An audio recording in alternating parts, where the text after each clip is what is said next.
feel that Cebu is rich? I do not. And I'm sure lots of people in the province also feel that way. Wala nila nabati ang kadato sa probinsya sa Sugbo.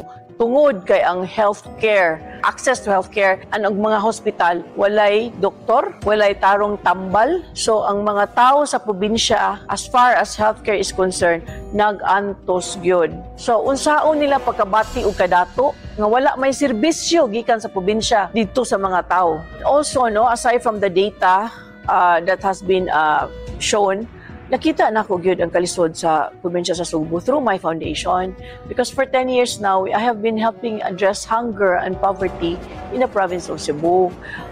Kulang gyud, daghan gyud kay incidents ng mga bata na gutom gyud. As a matter of fact, ang poverty rate sa province of Cebu taas kaayo compared to the other 82 provinces, no? In fact, sa Region 7 alone, 2.56 ang families in poverty line, and yet 1.72 naa sa province of Cebu. So, taas kayo ang poverty incidence sa Cebu province. Gwen, kung imo nang gipanghambog nga dato ang probinsya sa Sugbo, asa man, wala man na nabati sa mga tao dito sa ubos.